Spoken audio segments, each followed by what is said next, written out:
Let's go. Another great guest to, share their story, share their vulnerable and transparent journey to success.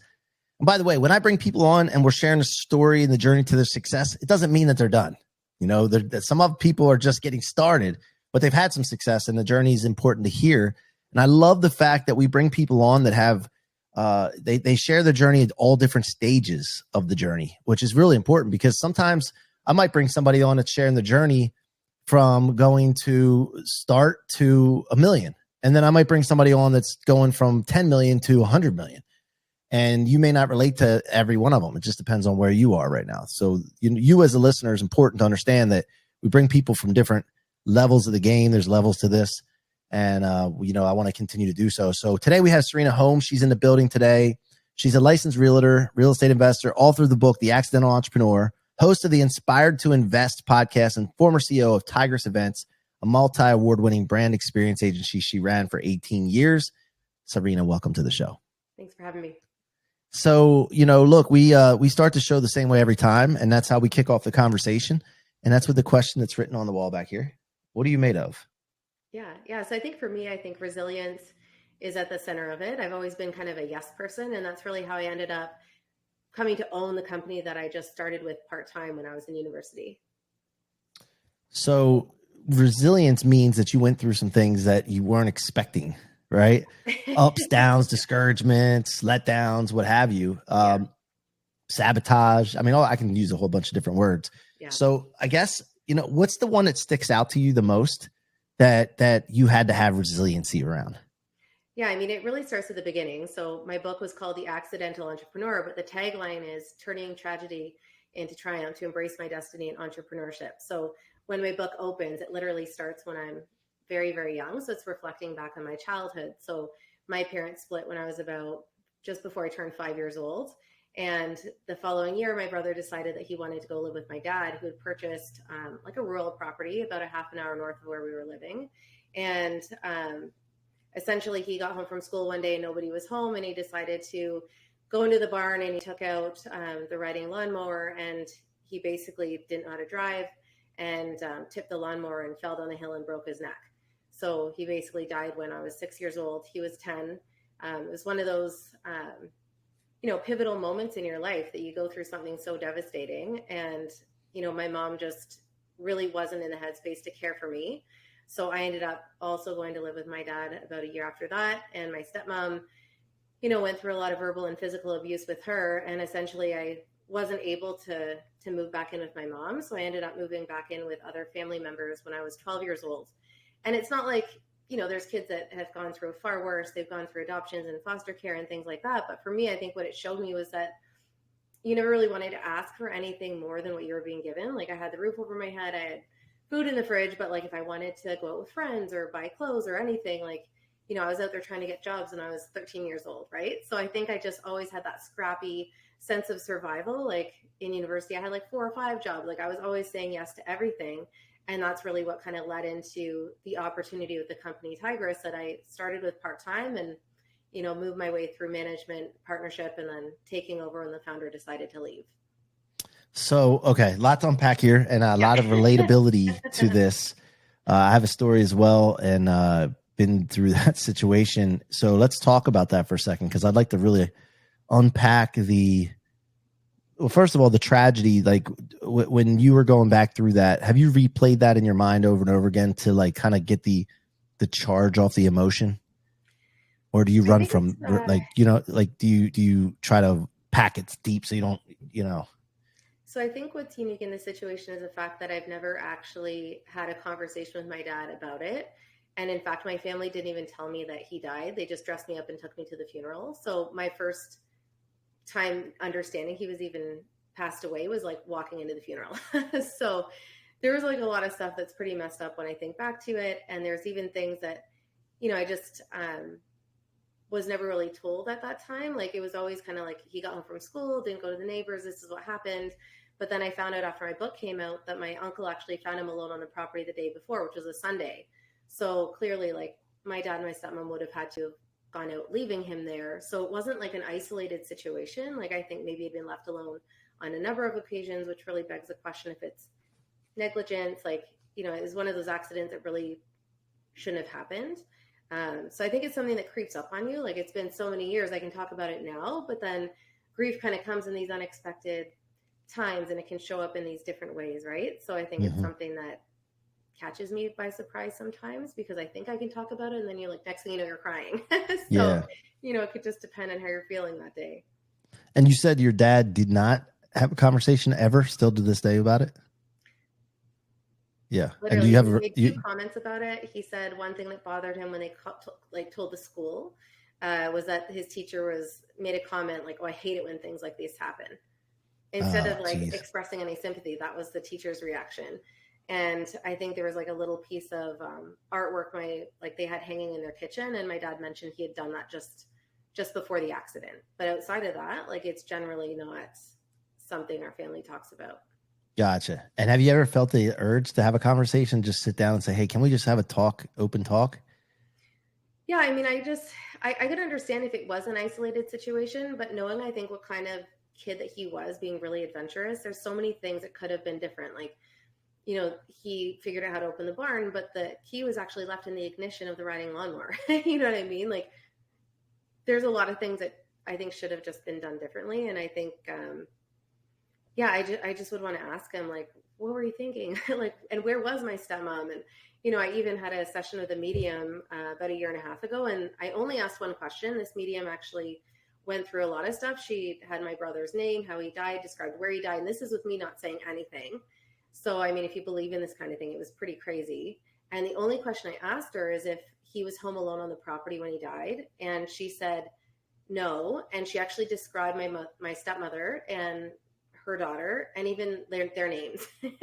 So it was one of those things that, looking back, we've often wondered, like, maybe he wasn't home alone, and then they kind of covered up the accident. So gotcha. It won't change things, but there's just a lot of things that, you're like, oh, this really didn't have to happen, right? So yeah, man, and every day we go about our lives, right? And we complain about little things, or we get bugged by little things, or things aren't to where we want them to be. We want this, but we're not getting there. Maybe our business isn't going as well, whatever the case is, right? And then something like that strikes, and we start to realize what really matters in life. And I was reading a book recently, and then I think it's called, the one where I saw this was The Daily Laws. 48 Laws of Power. Robert Greene wrote 48 Laws of Power. He also wrote the Daily Laws. In the Daily Laws, you read each daily has a law, or a day has a law. Yeah. There's one about getting closer to mortality. And when you go to funerals, it actually changes you a little bit each time that you go. Now, how long that lasts after the funeral, I don't know. But like, when you get close to that, you get this thing where it's like, wow, life is short. I better step it up, or, and so, and then from there you take into moving into your dad's house. And I did the same thing I was about 8 years old, and it seemed all great at first. And then being a step parent can't be easy, but my stepmother, same thing, man, jealousy over my mom, and took it out on me, and verbal abuse and emotional and all that, man. And I'd love to hear, like, as you were going through that, one, did you feel like you had to walk on eggshells? And like, what went through your head that you remember as a kid? Yeah, I mean, looking back, there were some things I know now as an adult that I didn't know then. I just knew that she was very, like, temperamental. So she could go from being like the sweetest, kindest person to like punching holes in the wall. Like, it would just like flipping a switch, right? So I learned later that she was diagnosed as bipolar when I was probably like 17 or 18 years old. So obviously, as a child, like, I'm sure my dad didn't realize some of the mental health issues that she was going through. And the reality was, I was home with her a lot by myself, or with like the child that they came to have, and my stepsister and stuff like that. And I just felt like, always feel like you're the imposition. I'm the child from the first marriage. There was a lot of stuff that they put my mom through. Like, my mom would call to talk to me. She would hang up on her. Like, there was just always things kind of going on with that. And at the end of the day, my parents were both like, had never laid a hand on me. And then that wasn't the case with my stepmom. Like, sometimes she would just get so angry. Like, there was different instances where she would like slap me across the face, or punch me, or done different things. And it was just like, my own parents hadn't even done that, right? So it was really hard to even try to reconcile with yourself, like, how she was even doing that. And, I try to have perspective with it now, that like, she did have these mental health issues. It doesn't make it right. but that's how I've tried to, make peace with it years later. Yeah, and the biggest thing for me, and I want to hear your take on this. The biggest thing for me was like that my dad, I didn't feel like he stuck up for me, and Yeah. he sided with her over me, which made me feel really weird. Like I couldn't comprehend that. Yeah. Like, and then even after the fact, now where I don't have a relationship with my dad, like he chose her and the new family over, Yeah. and I just can't imagine ever doing that to my child ever. I Right? think, he always wanted me to stay. Like when I was going into grade 4, so a couple of years after I moved in with them, my mom decided like this was supposed to be temporary. You're coming back to live with me. Instead of going through the proper channels, she just was like, she's not coming home. So, Children's Aid, from an optics perspective, I could live with my single mom in an apartment, or I could live on a farm with my dad and his new family. Of course, that looks better on the surface, so they sent me Yep. back. And that's what I meant when I said I couldn't really live with her. So when we made plans kind of like with my aunt and uncle to move in with them, it was handled differently. Certain things were done differently, but I did ask my dad and approach him in advance of making those plans. Like, I'm not happy here. She's abusive. You've even seen it sometimes. Like, there's one instance where we're at like a festival in the summertime, and she was like hitting me in the middle of a parking lot, and all these people are watching. And he had to kind of tell her to stop. And I think it's the first time he'd ever actually seen it. Like, it had always been when he wasn't home. And I did express like that I wasn't happy and I wanted to move out. And he was like, well, no, like, obviously didn't want me living with my mom, but maybe just didn't want me leaving. So I think in that sense, he wanted me there. It's just that he didn't understand maybe the whole situation. Yeah, and now carrying this forward into adulthood, your own relationship, your own family. Yeah. How have you stopped that cycle? Because a lot of times they say hurt people, right? And we get it ingrained in us sometimes. Like this is the way you're supposed to be, even if this person's bipolar. Like we start getting programmed, indoctrinated, right? Yeah. How have you done? Like, or what have you done to break the cycle? And what are you still challenged with? Yeah, I think I've always been kind of a patient person, and I have a 4-year-old at home now, so I think I've just really tried to understand even like brain development. And maybe last night we had a really tough temper tantrum. You could react to it, but instead I just tried to talk to her peacefully, quietly, just kind of held her through it, laid with her while she fell asleep. I'm not going to like yell at her. That's going to make things worse. And they're just physiologically not able to manage their emotions. It's not like an adult like throwing stuff around when you compare it to a toddler. So I think I've just tried to educate myself on those things. And I always try to have perspective. Like I always try to look at things from what someone else would have maybe been going through, and just try to treat people with the respect that I want to be treated with. And have you gone through the forgiving process? Yeah, I mean, I think writing the book was a big part of that. Like when I was growing up, people had always said you had this really crazy childhood, like you'll have to write a book about it one day. And then I became an entrepreneur, and obviously there's a lot of lessons and crazy things that kind of happen with you throughout that process. So that's how I kind of connected how that paved that path in entrepreneurship. But it was really cathartic and like just part of processing it, and I think now that it's kind of like out of me and out in the world, it's like hopefully someone else can use that to find peace or perspective in overcoming grief that they're experiencing. Yeah, man. And the other thing I dealt with too was when I wrote the book, Rocket Fuel, I have some of the story in there too. Like I had to deal with the family's reaction to it. How did that go down? Yeah, so I didn't actually tell my dad about it. And of course, my stepmom's friends were all over it. So I think one of them bought him the book for Christmas. And he finally addressed it just in the last few months. And he just said, I haven't read the book. I'm worried that if I read it, I'll love you less. And he just said he felt like I was airing out the family's dirty laundry. And from what he had, like excerpts that had been read to him, he wasn't happy about it. And I just said, like, this was a very, very small component of the book. It's probably a couple chapters out of like 31.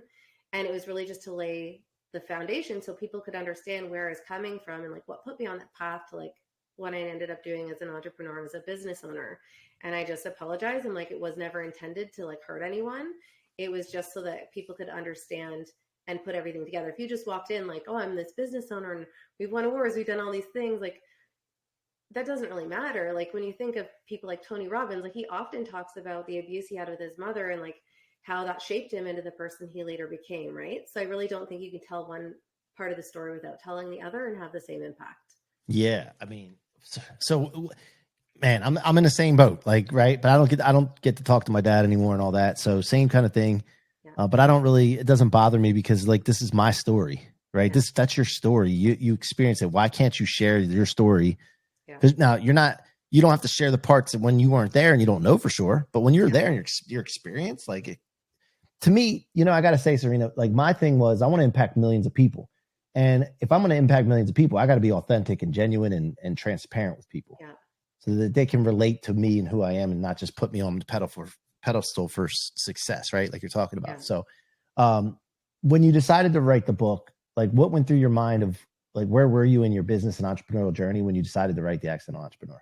Yeah. So I had actually joined a real estate investing community, and I went to their investor summit in June of 2018. And there was this woman there who was promoting a writing retreat. And essentially she was the ghostwriter for Michael Gerber's E-Myth and like a whole bunch of other books. And I just signed up. So I went down to San Diego a couple of months later and wrote probably more than half the book and finished it at that point. And then I just hit a wall when it came to publishing. So, got busy with my company and I just shelved it for a few years. And then when COVID happened, I was like, okay, like, yes, I have an infant, but my agency's gone from like up here to like, we can't even operate. So I actually had some extra time. So I committed to two things. One was getting the book published. And then the other, I figured I'm already real estate investing. Why not get my real estate license? Because who knows how long this pandemic is going to last. So I just rotated between rounds of editing and like the courses and stuff like that to get it completed. Gotcha. All right. And then what was the hardest part about writing a book for you from start to finish? So if I could go back, it's going to sound silly. It would have honestly been just like changing the names of all the characters at the very beginning, because going back to change it after, like from a legal perspective, you want to protect people's identities, like companies, clients, family, all of those things. So like definitely just create a legend and just do it from the beginning, because it's going to be a pain to go back when you have like three people with the same name, right? Yeah. So Yeah. Mine was reading the book over and over again. yeah, because it's so easy to miss stuff, right? Like I think you do need to put it in the hands of at least a few people outside of your editor before it's finalized. That was one thing that we delayed production just because I did give it to a couple of people and there was maybe like a letter missing or an added word or something. So we were able to eliminate all of those. Yeah. And then the more I read it, the more I was like, people don't need to, like, everybody knows the stuff I'm putting in this Yeah. book. And And the it really is sensitive not the stuff case. you really hone in on, like I went back and spent a lot of time on a couple sensitive areas because you're worried about how the people involved will take it, but you just gotta Yeah. decide when done is done. I'm bad at that. Like I just tell it like it is, and people like if they have a problem, they got to figure it out. Like I'm being honest with you. Like I just Yeah. am like I'm sharing a story the way I perceived it, and you know what? Yeah. If you have a problem, you shouldn't have did it. Like But anyway.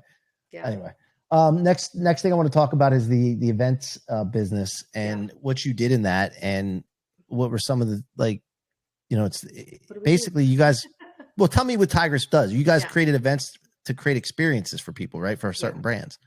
Yeah. So, I mean, it was a little complicated in the beginning because the woman who founded the agency had like an event planning agency and then an event staffing agency that she marketed separately so that event planners would hire our staff and maybe not know that we also planned events.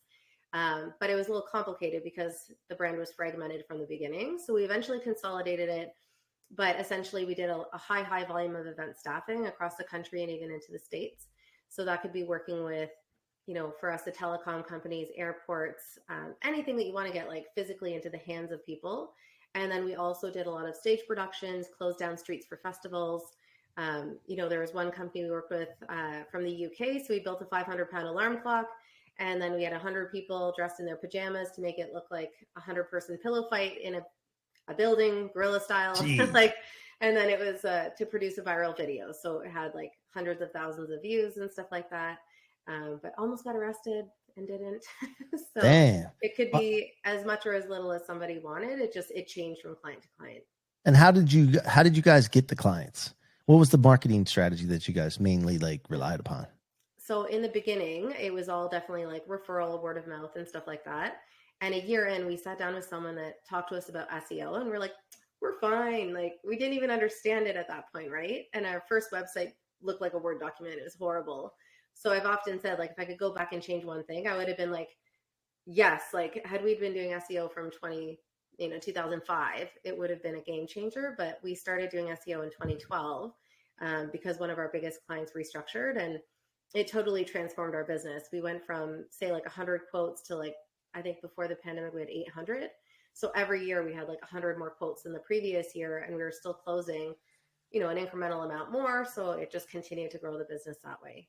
And then the other thing I like to ask, because you're talking about quotes, and if you think about construction, we had to put quotes in for construction and this and that, and it becomes a commodity, right? Where everybody's just like the same. And it's like the race to the bottom of the price, right? What did you guys do to separate yourselves so that you could charge a higher price than other people, that you still earn, win bids, but not because you were the lowest price, right? Yeah. What was the kind of the differentiating factors? I mean, it was competitive. I'm not going to lie. It got increasingly more competitive in like the later years, but we always wanted to benchmark a certain amount that we would pay our staff. So that was always kind of like the ratio that we looked at. And I think once clients had the chance to work with us once, I think they understood how efficient our systems were, just in terms of how we communicated with them. They knew the exact process of what to expect in terms of the delivery and stuff like that. So I think it was more like the how, not what, that started to set us apart. We, oftentimes worked with clients for 5, 10, 15 years straight because they knew they could depend on us. And it was not like we're sending them terrible people, or like if we did have an issue, we'd resolve it. So. Yeah. And then when you're working with someone for the first time too, and things don't go smoothly, like this is something for a lot of startups. And when they're starting to serve people and doing, whether it's agencies or what have you, yeah, and they don't have all their systems and processes dialed in. And especially when you guys are doing different types of events, there's going to be hiccups, right? Yeah. What did you guys do to keep things smooth and people happy when you knew that there could be hiccups? Yeah. Yeah. I mean, I think all the checkpoints that we put in place were really good indicators to know if we might have a problem. Like, we would confirm staff literally at all these different checkpoints. So like once they confirm that they would work, we'd send out training packages. They have to all confirm receipt of that a week before. They get a reminder 2 days before. And if someone stops responding, it sounds silly, but like, we know like there's a chance that they might drop off, and we would never leave it to just the day of and assume that they're fine, even if they confirmed in the beginning, and we would just go about replacing them. But we did I took a lot of leadership training. So there was one organization I was part of where, creating those playbooks for every element of the business was a big part of it. And having these checklists and checkpoints were part of that as well. So I think we always had, we even started to integrate backups and stuff like that. So if someone was supposed to work at 6 a.m. and they didn't show up, we had a few people we could always call on. Yeah, that's awesome. So you were dialed in. I can hear about the playbook. It reminds me of a guy named Dan Martell. You ever heard of him? Yeah, because he was our expert speaker on the mastermind I'm part of last month. Okay. Yeah. So when you talked about playbook, Dan talks about that in Buy Back Your Time about creating playbooks and things. So I can listen to nomenclature, different words, and hear where people have been because I've been around the block for not in the entrepreneur space. And I get myself in trouble sometimes when I talk. So Tigers Events, is that gone now, or is that? Yeah. So basically, I had built up the company. I felt like it was finally at the point where I could take a step back and start my family. I had a girl that had been with me for 6 years, and I had, been open with her the fact that I needed someone that I could depend on to help me run it while I took that step back, and groomed her to be my mat leave replacement. And she resigned when my daughter was 2 months old. So, I just kind of panicked. Like there was 10 of us full-time, about 2,200 part-time across the country, pretty busy in terms of volume. And I just hired a mergers and acquisitions company to sell it. And then COVID hit like 2 weeks after that. So good luck selling an events company while you're in a pandemic and you can't operate with like a big lease and overhead. We had hundreds of thousands of dollars in book business that just disappeared overnight, millions in the pipeline gone. And I just had to make decisions really, really quickly. So I just kept it going for 2 years during the pandemic. And then the one girl that I did hold on to during that time frame ended up resigning. So I kind of knew like things are starting to heat up. Like I've been seeing quotes, like the government was loosening up on things, like we're going to get really busy, but I scaled everything back. I don't have a team anymore. I don't have an office anymore. Like, do I really have it in me to try to scale back up that quickly to accommodate the volume that we had before the pandemic with like a 2-year-old at home? So I think I just had to make a decision, and I got a release from the mergers and acquisitions company. And I just talked to, I think, a couple dozen agencies in my city. And I basically had offers, like I set a date for offers, and I had 4 offers, and I closed on the one I accepted 2 weeks after. Awesome. That. So Valentine's Day 2022. So it's just coming up to 2 years since I've sold it. Okay, gotcha. So you sold what was left, the assets, the systems and process, It was all the that. SEO, honestly. Like, it was a staff Okay, list, really the website, because the amount of leads that were still coming through because our organic SEO was so strong was really what made it valuable. gotcha. Awesome. Okay, I gotcha. Oh man, so that built you. There's a lot of things that happened with there during COVID. Like, I had the best year of my life I was in the mortgage business during Yeah. COVID. Oh 2020 yeah, was it the was best year ever. hot. And I didn't like being in that kind of business. And I was I was making a decision to exit the company. And then we had the best year ever. And I was like, Yeah.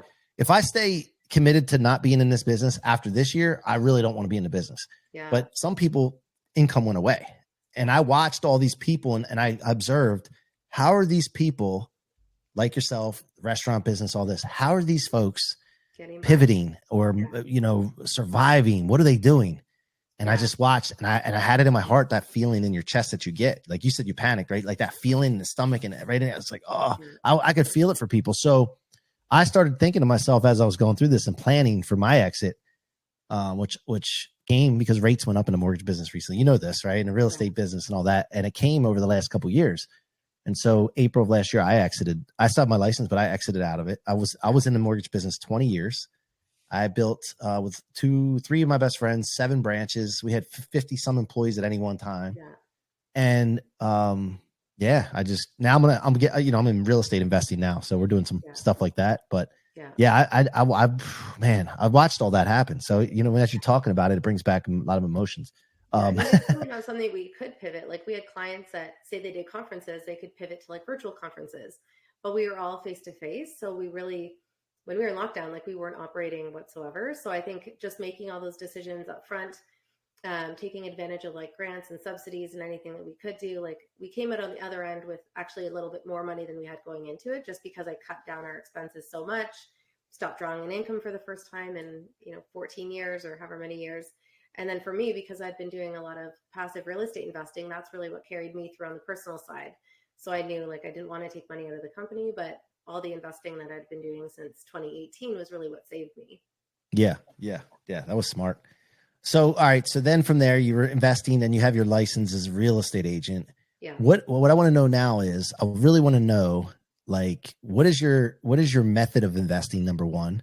Yeah. And then the next thing is, what's your vision going forward for Serena Holmes? Like, do you see yourself as a influencer in the business and blowing up your personal brand and getting known globally, or like speaking on stages, writing more books? Like, what's the vision after that? Yeah, I think, so for me, when I started out with this real estate education company, I'd sold my first property, which was a short-term rental in Florida, and bought it when the dollar was par, sold it obviously when the dollar was not par. So I did okay with that. And then bought a couple more properties, that one I sold on assignment, one that I kept and tenanted. And then somewhere along the way, like, I was introduced to syndicated mortgages and private lending. So it was really private lending that was my bread and butter. So I did about 60 deals in 5 years up until last summer, and everything was really, really smooth. Everything was paid back on time or early. And then maybe in the last little bit, I've done another 10 deals, and everything's really gone really haywire. Like, in this last 3 to 4 months, I do have some borrowers that are in the midst of a pretty significant court proceeding right now. And just everything's gone a little bit crazy. So I think even though that was a strategy I could depend on, now I'm looking at, just trying to recover as much as I can. And I'll probably shift that into like first and second position mortgages, because I still want the cash flow, but I just want to make sure I have a lot more security. And then ideally, I'm looking to joint venture on the multifamily space, maybe do some capital raising. I do have a lot of people that approach me looking for opportunities just because of my network. So it just makes sense that, I want to have my own opportunities that I can offer, right? So just trying to find those opportunities to partner with people. So, and were you doing mostly Canada, or US and Canada, or just US? Yeah, or? Predominantly Canada. Okay. Yeah. Gotcha. And then, so from here, what's the vision? Like, where do you see Serena Holmes, a year, 3, 5 years from now, like to the public's perspective? Yeah. I mean, ideally, I did have some money from my business that I put into private lending for a year, thinking I'll leave it here for a year, give myself the chance to research and decide what I wanted to do. And my thought was that I would joint venture with someone in the multifamily space, because I don't want to be the active person finding the properties and renovating them and stuff like that. So ideally, I want to do something like that, where you can keep like duplicating repurposing your initial capital over and over again. And then, like I said, if I can get a seat at the table as a GP for capital raising to offer those opportunities for people that don't necessarily know about the space, they don't want to know about the space, and just kind of be known for connecting those opportunities and building things up. Obviously, I do have my real estate license, so now I'm just starting to ramp that up as well. I don't necessarily want to be like the top producer who's buried in open houses like every weekend, but just pre-qualify clients properly that see the value in my business background, my investing, and I can help them maybe in far more ways than just like buying and selling a house. Right. Yeah. It's kind of like top of funnel in a way, right? Yeah. And if you can become a listing agent, and listing properties, it takes a lot less effort as far as showing people around. Because I was a real estate agent, by the way, before I got into mortgages. And I was a top selling and listing agent. Well, as soon as I got in the first year, because I'm just a maniac. Like when I get on to something, but I hated showing people houses. I hated driving around. Like I just couldn't, that was just not my cup of tea. Yeah. So, all right. So I love it. So I guess the other question to wrap this up as we wind down here, we're going over time a little bit. I hope you don't mind. It's okay. Great story, by the way. And a lot of more people need to hear the story. I mean, this is a story that's going to make a big difference in people's lives. A lot of people go through these kind of things, and 50% of marriages end in divorce. So there's always kids involved. Not always, but a lot of times there's kids involved. Yeah. What is podcasting so far? Because you just started your podcast and you've been going on some shows. What has it done for you so far, personally and professionally? What have you noticed? Yeah, I think I have gotten a lot of positive feedback, and it's something that even when I talk to people I haven't seen, like they all kind of know what you're up to and just that positive feedback. But I think for me, it's just, again, sharing other people's stories just so that, maybe you do motivate that person. Like, yes, I can do this, or maybe I was afraid, but this person did it, and inspiring them to kind of take charge of their financial future. And at the end of the day, it's just interesting hearing other people's stories. Like, I feel like I've learned a lot. Every guest that I interview, I'm like, oh, like that's a great idea, and just kind of opening up those doors even for myself just by getting to know everybody. Right. So I'm not really sure where it's going to go at this point in time, but I think it's all part of, building your personal brand. Like when I had my agency, it was always the brand, like the staff are first and foremost. I would pop up here and there, like with different things, but it was very much the brand, where now I'm, like you said at the beginning of the podcast, like I'm kind of reinventing myself, right? Like I'm 42, but I'm starting this next chapter at this point in time. So it's just trying to show people what I'm really all about, because I was always kind of, the person behind my old company, but not really front and center. I love that. And I was 42 and I decided to get known globally. And I had no idea how I was going to do that. I was just like, I'm getting known for what I do, and I'm going to get known globally. And I didn't even know, by the way, what a podcast was back then, even 5 years ago. Right. And then I've almost been on 1,000 podcasts since then. So but I've seen the benefit of the effective and efficiency of podcasting. Yeah. And I started not having a show. I just started going on shows and like pouring it on 7 to 10 shows a week, just going, meeting people, networking. I looked at it as networking, and they were just recording it. Right. Yeah. Yeah. But also, Serena, I don't know about you, but like, I like performing on a camera, as far as like being in camera and like the energy and they, like I enjoy it. Yeah. The showmanship. Yeah. And then one thing I wanted to wrap up with was something else. I was just thinking when you were talking about getting known and then sharing a story, it slipped my mind. Anyway, where can people find out more about you, Serena? Yeah. Thank you. Where can people find out more about you? So I've got a couple of profiles on Instagram. So obviously one is my realtor profile. I do try to take more of a lifestyle approach. So it's not just listings, just a lot of news and tips for anyone that's either living in a home or looking to buy. And then also my podcast, of course, Inspire to Invest podcast. So those are both my Instagram pages. Awesome. Thank you so much for being here. We really appreciate your time, and also vulnerability and transparency. I think it helps to talk about it. I think podcasting can be therapeutic in a way as well, just like writing a book. But we really want to, let you know that we appreciate that. And I want to encourage you to get that story out more to help more people, because I think it, it's good for business too. But at the end of the day, besides being therapeutic, it's good for other people, and I think we're all here to serve other people too. So, for sure. So thank you all for listening to the What Are You Made Of show here with Boy C Rock at That One Studio. Until next time, be that one. Licensing reimagined. I can lean it all the chances, make it certain. Yeah.